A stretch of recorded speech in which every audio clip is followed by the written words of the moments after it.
Hello, and welcome to Historical Humans Reads, where we take primary sources and bring them to your screen. I'm Colum Coleman, and today we are reading from The Wings of the Dove by Henry James. Published in 1902, The Wings of the Dove explores the cultural clash between early 20th century Europeans and Americans as it follows the life of Milly Theale, an American heiress who has been diagnosed with a fatal illness. Schemes of money, romance, and classism surround Milly during the final years of her life as people with both good intentions and bad plot their futures around her soon to be ownerless fortune. Today we will be reading from Volume 1, Chapter 1 of The Wings of the Dove. With that, let's begin.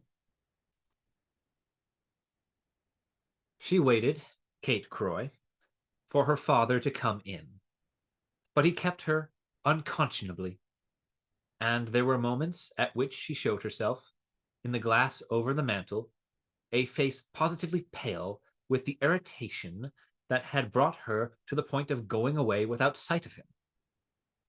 It was at this point, however, that she remained, changing her place, moving from the shabby sofa to the armchair upholstered with glazed cloth that gave at once, she had tried it, the sense of the slippery and the sticky.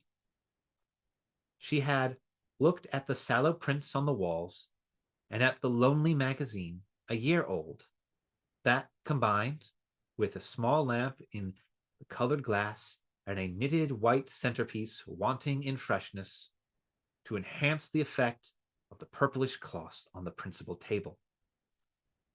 She had, above all, from time to time, taken a brief stand on the small balcony to which the pair of long windows gave access.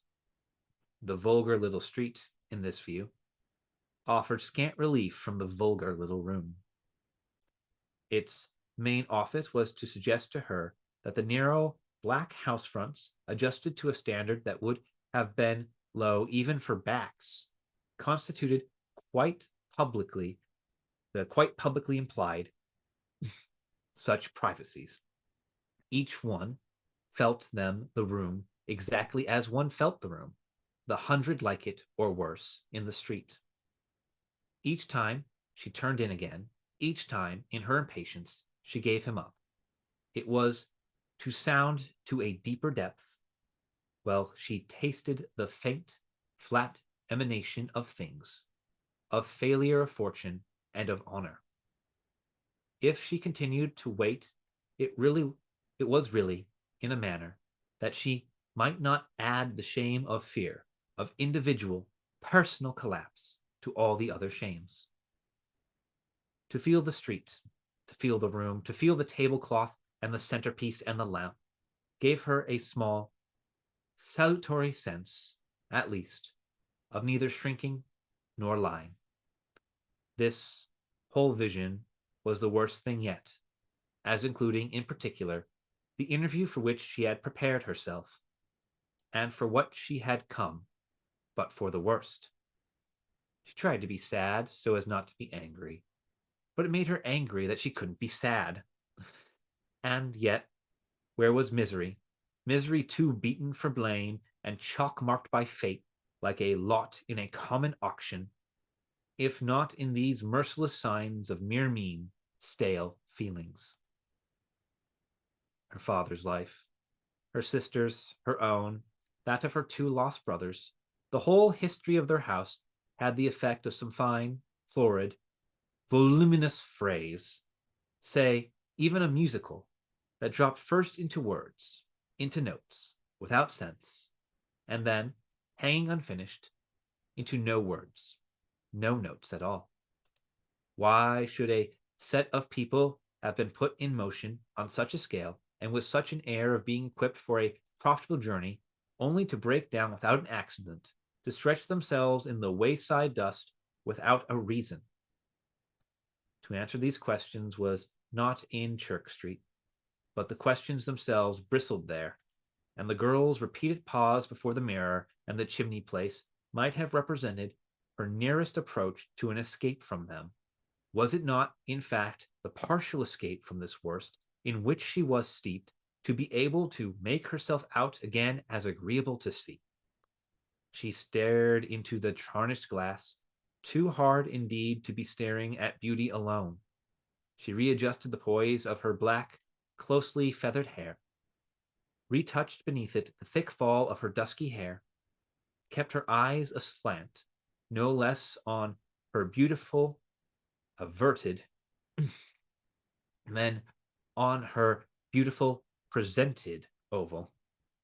She was dressed altogether in black, which gave an even tone, by contrast, to her clear face and made her hair more harmoniously dark. Outside, on the balcony, her eyes showed as blue. Within, at the mirror, they showed almost as black. She was handsome, but the degree of it was not sustained by items and aids. A circumstance, moreover, playing its part at almost any time in the impression she produced.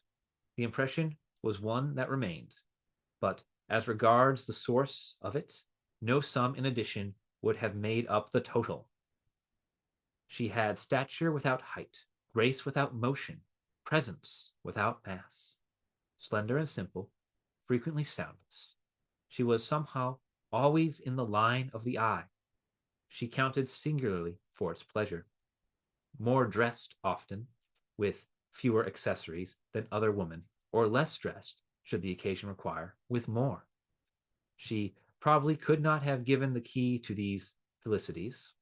They were mysteries of which her friends were conscious, those friends whose general explanation was to say that she was clever, whether or not it were taken by the world as the cause or as the effect of her charm.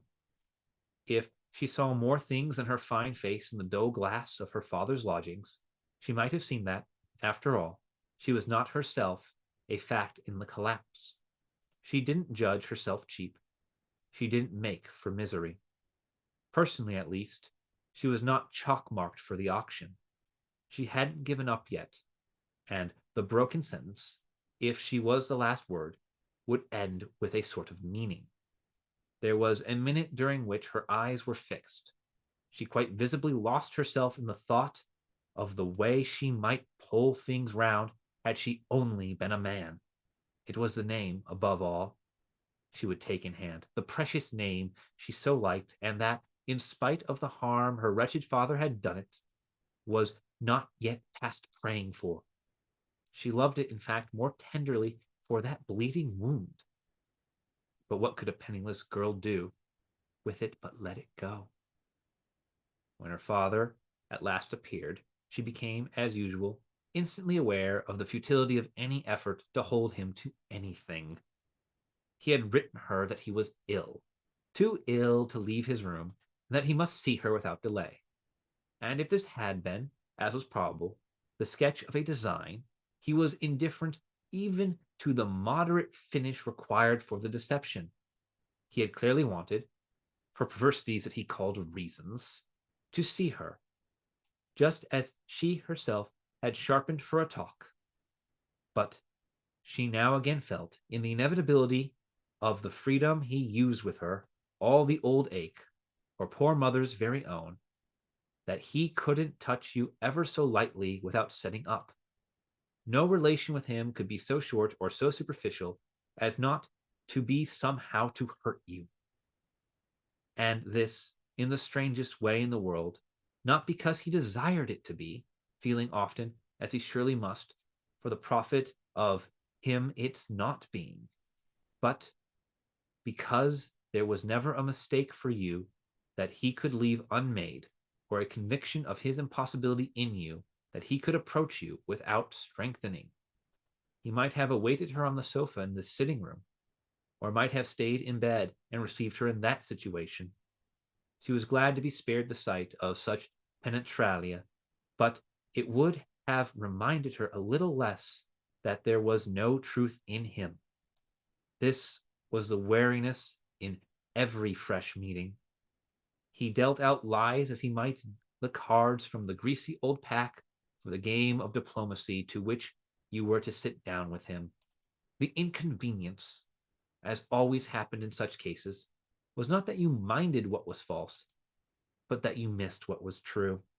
He might be ill, and it might suit you to know it. But no contact with him, for this, could ever be straight enough. Just so, he even might die. But Kate fairly wondered on what evidence of his own she would someday have to believe it. This has been an excerpt from The Wings of the Dove on Historical Humans Reads. If you enjoyed this video and would like to hear more excerpts from original texts, please subscribe to be notified of the next one. If there's a work you would like to hear, be sure to like the video and leave a comment listing it below. Thank you for listening.